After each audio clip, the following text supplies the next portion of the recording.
You, John Fitzgerald Kennedy, do solemnly swear. I, John Fitzgerald Kennedy, do solemnly swear. That you will faithfully execute the office of President of the United States. That I will faithfully execute the office of President of the United States. And will, to the best of your ability. And will, to the best of my ability. Preserve, protect, and defend the Constitution of the United States. Preserve, protect, and defend the Constitution of the United States. So help you God. So help me God.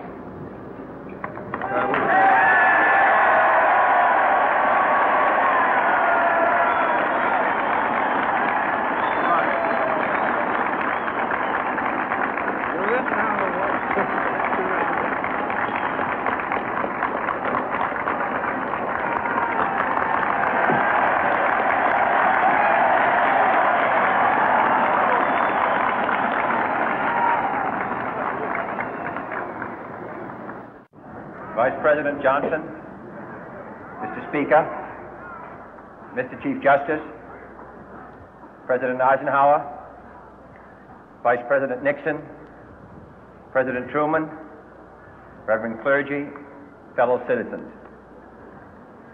We observe today not a victory of party, but a celebration of freedom, symbolizing an end as well as a beginning, signifying renewal as well as change. For I have sworn before you and Almighty God the same solemn oath our forebears prescribed nearly a century and 3/4 ago. The world is very different now, for man holds in his mortal hands the power to abolish all forms of human poverty and all forms of human life.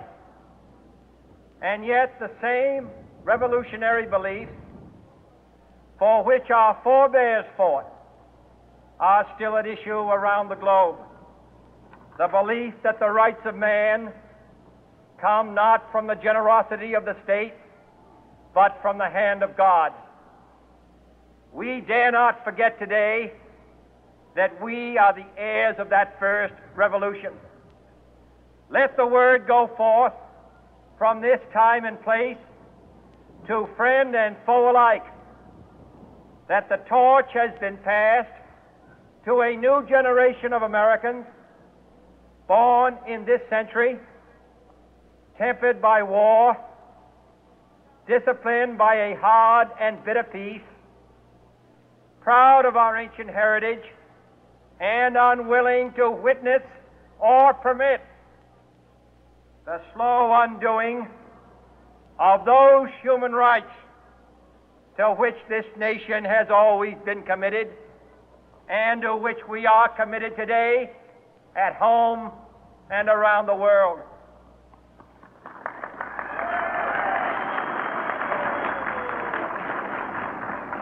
Let every nation know, whether it wishes us well or ill, that we shall pay any price, bear any burden, meet any hardship, support any friend, oppose any foe to assure the survival and the success of liberty.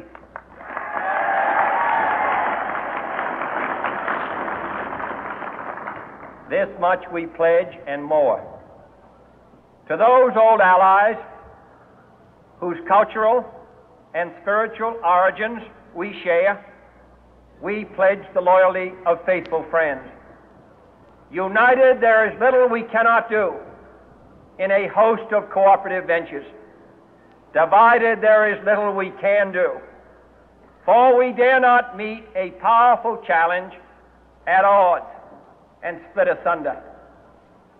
To those new states whom we welcome to the ranks of the free, we pledge our word that one form of colonial control shall not have passed away merely to be replaced by a far more iron tyranny.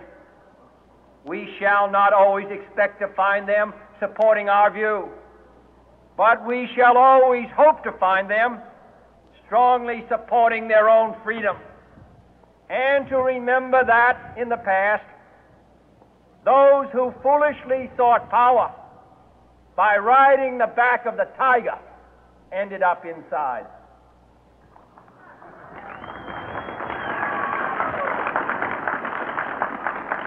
To those people in the huts and villages of half the globe struggling to break the bonds of mass misery, we pledge our best efforts to help them help themselves for whatever period is required, not because the communists may be doing it, not because we seek their votes, but because it is right. If a free society cannot help the many who are poor, it cannot save the few who are rich.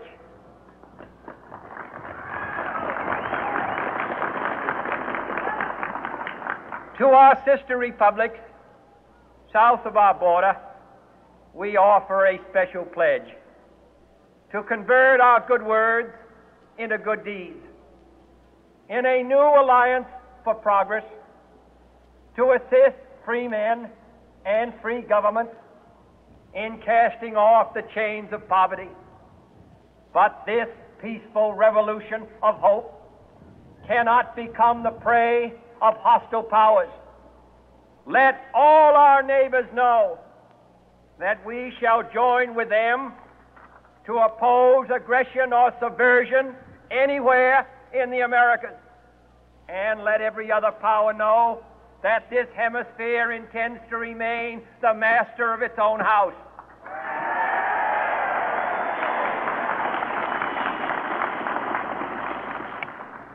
To that World Assembly of Sovereign States, the United Nations, our last best hope, in an age where the instruments of war have far outpaced the instruments of peace, we renew our pledge of support to prevent it from becoming merely a forum for invective, to strengthen its shield of the new and the weak, and to enlarge the area in which its writ may run.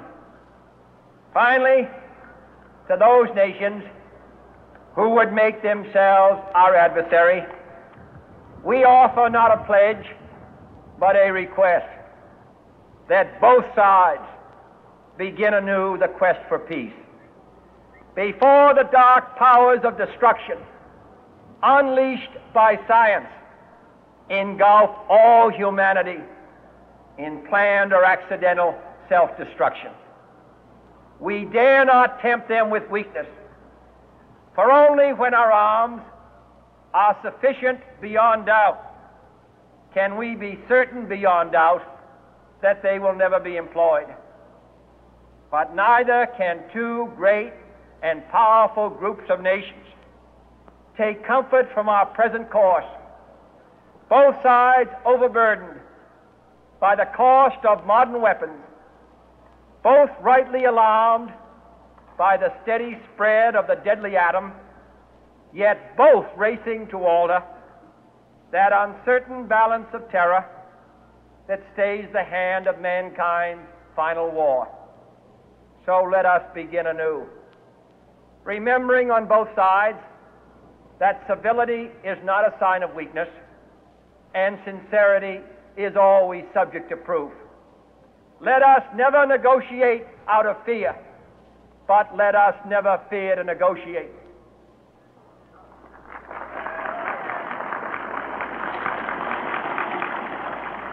Let both sides explore what problems unite us, instead of belaboring those problems which divide us. Let both sides, for the first time, formulate serious and precise proposals for the inspection and control of arms, and bring the absolute power to destroy other nations under the absolute control of all nations.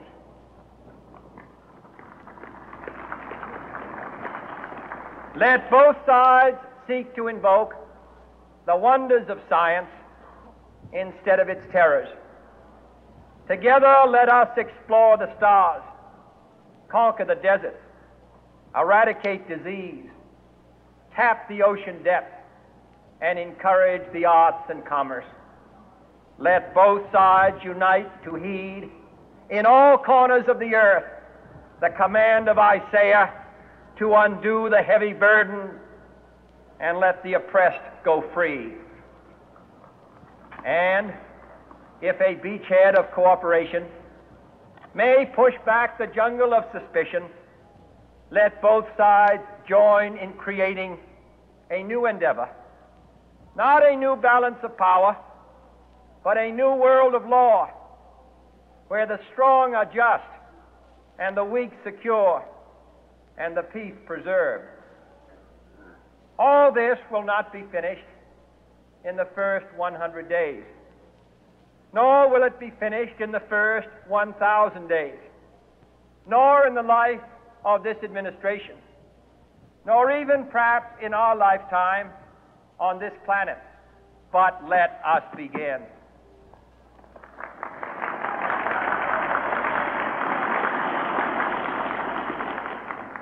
In your hands, my fellow citizens, more than mine, will rest the final success or failure of our course.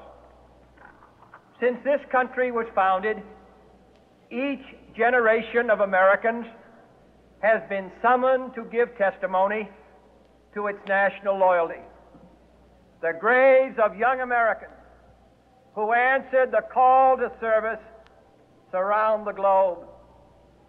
Now the trumpet summons us again, not as a call to bear arms, though arms we need, not as a call to battle, though in battle we are, but a call to bear the burden of a long twilight struggle, year in and year out, rejoicing in hope, patient in tribulation, a struggle against the common enemies of man, tyranny, poverty, disease, and war itself. Can we forge against these enemies a grand and global alliance, north and south, east and west, that can assure a more fruitful life for all mankind? Will you join in that historic effort?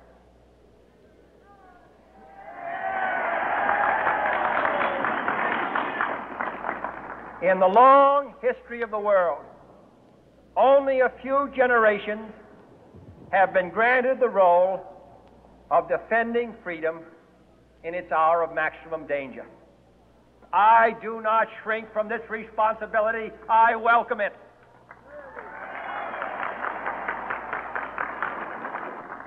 I do not believe that any of us would exchange places with any other people or any other generation.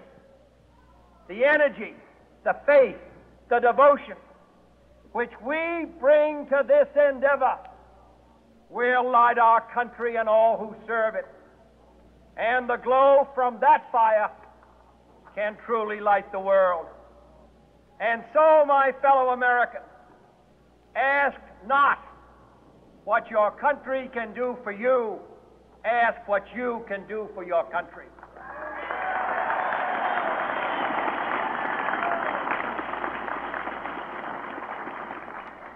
My fellow citizens of the world, ask not what America will do for you, but what together we can do for the freedom of man.